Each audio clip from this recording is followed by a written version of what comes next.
Chase Goodbread of NFL.com, Crimson Cover Television, and the Talkin Tide podcast. And Chase, I'm going to give you one more chance, one more shot to go over that 5.5 for Alabama first-round picks in the 2020 draft, because your boy Todd McShay, Matt Miller, all these guys have 7 or 8 Alabama players going in that first round next year, Chase. Are you ready? Are you ready to join the team, Chase, and go over the 5.5? Travis, I know that you know that I hate to pour rain on the parade, you know. I know you know. I don't like being that guy. However, look, could it happen? Yeah, it could happen, but I'm gonna pump the brakes here in early May. I mean, as we know, the record is 6. Could Alabama end up with 6 or 6+? Yeah, it could happen. I just want to see some football first, because I've seen too many guys, and not just from Alabama, but I've seen the way it breaks by the time late April rolls around. I mean, you'll have, you know, I mean, you could have a guy get hurt. You could have a guy not have the kind of year everybody thinks he's going to have. You could have a guy or two who the NFL doesn't think is as good as everybody else thinks he is. Sometimes the internet and the media and the fan bases fall in love with players that the NFL doesn't fall in love with. So there's that factor. There's just, and then you might have a guy that like a Jonathan Allen that surprises you and says, I'm coming back to school. So, you know, when we factor all of those possibilities in, the number's not going up. The number's coming down, at least from what the chatter is now. And, you know, maybe it ends up 6+, but I'm just gonna sit on this under and see where things go for now. So for now, you think Miami of 2004 is safe with those 6 first rounders? We'll call them safe, and I would say in December or January, I might have, that'd be enough time to give you a revision, and then maybe one more revision. You know, once the combine and the pro days wrap. But for now, let's just pump the brakes just a bit. You know, that'd be advisable, I think. Hey, Chase. I think the first. Go ahead. I think the four. If you want to give me 4 guys who I think are probably the closest to being locks for the first round, for me, they're all on offense. I'll give you Tua and Judy, and I'll give you Jedrick Wills and Henry Ruggs. I like Wills a little bit more than Leatherwood. I think Dylan Moses could slip in there in the first round. We'll see what happens. But for me, those are all the best 4, and the 4 most likely to go in the first round as we sit here today. Give me those 4 on offense.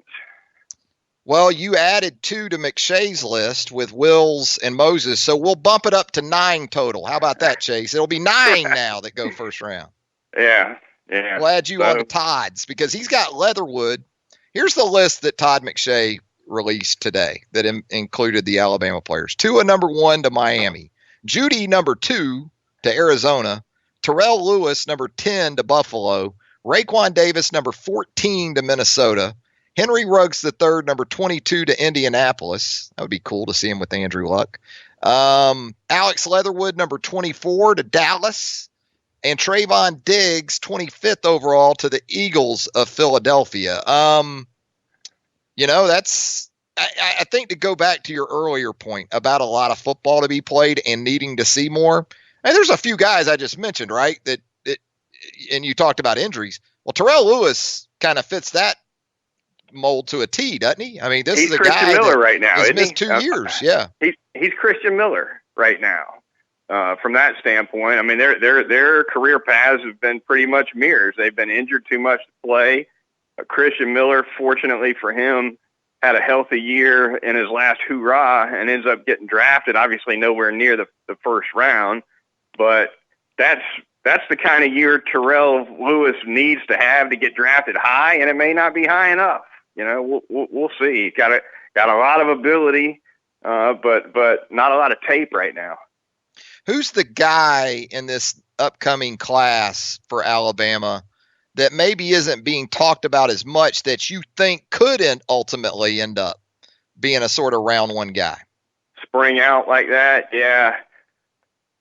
Next year's Quinnen Williams. Yeah. Maybe. I don't know. We'll see another Quinnen Williams, like a top 5. I don't see that happening. But if you want a guy that I think could jump out and surprise some people and boost his NFL stock in a big way in one season, how about Phidarian Mathis, who I know was working behind DJ Dale, I guess, by the end of spring practice. But he's a talented guy with some game experience. He's flashed well at times. I'll throw him out there, but it's tough to guess, something like that. But how about Phidarian Mathis for you? Yeah, and Phidarian Mathis is kind of a high motor guy. So if you don't think he's going to be motivated by an early enrollee playing ahead of him at the end of spring drills, I think that'll end up benefiting not only Phidarian in terms of sort of expediting his development, but it's certainly going to pay dividends for that defensive front as well. We're talking about defensive linemen, and when you talk about decisions that were made, Chase, to come back for another year, how do those of Raekwon Davis and also Auburn defensive lineman Derek Brown look right now after this 2019 draft, in your opinion? Good. I thought both those guys were smart to be back. Raekwon Davis was, and it's hard for a guy like Raekwon Davis who has all the hype going into that junior year. He was supposed to be conceivably the first Alabama player pick. That's the way people were talking 12 months ago, which is another reason why you got to throw up a few caution flags when people start talking about 8, 9, or 10 first-round picks. 13 coming out of one class. It's gone up to, yeah. 13, yeah. So he made a heck of a decision to come back to school. I think he can help himself a lot with a big year. Didn't have a huge year as a pass rusher. That's obviously the moneymaker at that position. So, and he's got certainly all the physical traits. I would imagine Raekwon Davis will be a combine freak when it comes to next late February, early March in Indianapolis. So, he's a guy that could factor into the first round with a big year, no doubt about it. What about Derek Brown? I think he had 10.5 tackles for loss last season, 4.5 sacks. If he has sort of a similar season to that from a production standpoint, is he still a pretty much slam dunk first rounder in 2020, you think? I think he is. Wasn't a huge year for Auburn in the draft this past year. I think Brown brings them back into the first round. Mm-hmm. He's a dominator, and like you said, if he does it again this year, you'll be talking about back-to-back years where he's been awful tough to block. It'd be, a sample for game film for scouts of 25-plus games at least. So, yeah, Derek Brown's got a great chance to be a first-round pick. Yeah, even in going a 5th straight year without a first-round pick, I thought Auburn was one of the biggest winners in the draft because Derek Brown wasn't in it, and you still had 6 players drafted, which is certainly a respectable number for the Auburn Tigers. Hey, Chase, we're seeing more and more of this, it seems like anyway, Mack Wilson being the latest example in his representation, that some rumblings that perhaps the feedback from the coaching staff at Alabama wasn't especially beneficial to Mack Wilson and may have played a role in his slide. The Montgomery Advertiser did a really good breakdown on Mack's draft status and his couple of days going through the draft. What are your thoughts on that? And how much, even if it is the case that it's not all just bouquets and there's a few bats thrown in there, how impactful can that be when there's film and everything else that these guys have to work with? I reached out to an NFL scout in the middle of the draft during the Mack Wilson slide and asked for a little bit of insight into what was going on there. And the one word answer I got was intangibles. So it's, you factor in questions about intangibles, whether that be leadership, dedication, et cetera. And usually when they talk about intangibles, they're not talking about somebody's personal character, maybe so much as football character generally. But you factor that in with the fact that the tape didn't measure up probably for what NFL teams were hoping to see out of Mack Wilson. And that's how you end up, in the 5th round. And look, from the Alabama side, whether you're Nick Saban or anybody else, you got to be straight up with the scouts if you want respect. And there's a line that's kind of got to be drawn and balanced if you're a college coach, to where you want to see your players drafted as high as possible. That's good for the program. That's good for recruiting, et cetera. And so you want to sell them. At the same time, you can't oversell them, because if you do, sooner or later, the scouts are going to start tuning you out. So, and that's never been Nick Saban's way. But there are definitely some college coaches out there that would rather put all their players on blast, so to speak, and oversell them, get them drafted as high as possible. And I think for those coaches, there's a price to be paid for that down the road, when you've got some other kids who you're trying to get drafted, and the NFL maybe has a little bit more of a deaf ear for it. Yeah, you got to protect those next classes, in terms of your honesty and with those people. And look, it's not just the head coach that NFL teams talk to, right? When they talk about these guys. No, they talk to the trainers, they talk to the strength and conditioning guys, they talk to the academic counselors, they'll talk to anybody they can. And by the way, they go off campus too. It's not like they just troll around the football building and dig there. Some of these area scouts that, especially on NFL clubs, who put a lot of the character development task on the lower end of the scouting department, those guys will find an ex-girlfriend. They'll find a bartender, a waitress, whatever they got to do to gather up some stories, some intelligence on the guy. And I guess sometimes you got to realize that you might run into somebody with an axe to grind. So you got to weigh all that. But for those scouts, the more information they can get, the better. So with all that taken into consideration, were you surprised that Mack Wilson went in the 5th round?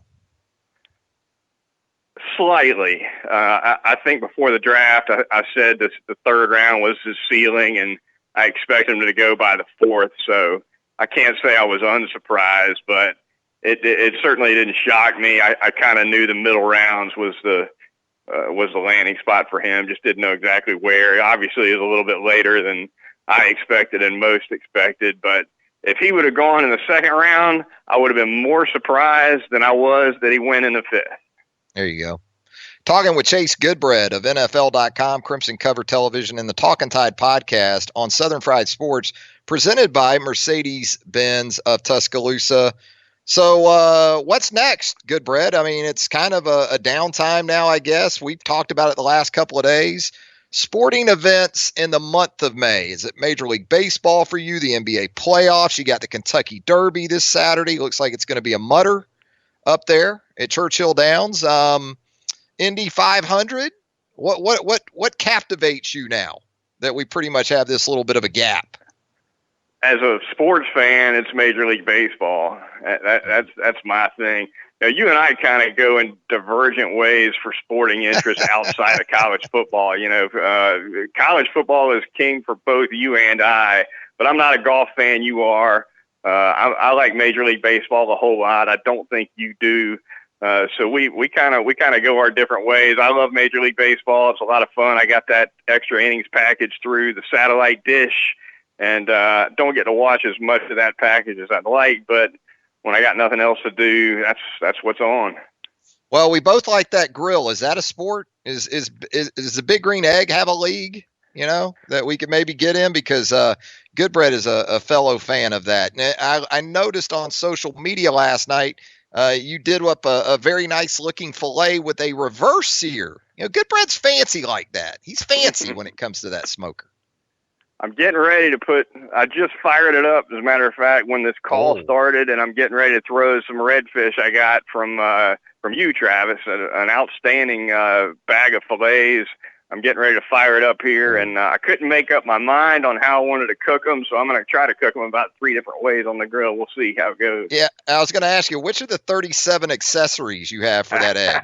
You plan to the salt block is going to go. Yeah, the salt block is going to go. Going to do 1 or 2 of those fillets on a salt block. I'm going to do 1 in a cast iron skillet, and I'm going to probably lay the other one on some lemon slice. Oh, that sounds good. By the way, you didn't get those redfish from me. Those came courtesy of the Chaco lady. I didn't catch any of them. You know, she hammered me down there in Louisiana. So she took care of the fish for us, thankfully. Hey, Chase, as always, appreciate the help here on the program. Enjoy those reds, a little bit of black drum in there, maybe even a catfish fillet, I think. So nice. I'm going to step outside after the show and see if I can pick up a whiff of that from a short ways away. But again, thank you, Chase. We'll check in with you again soon. All right. Thanks, Travis.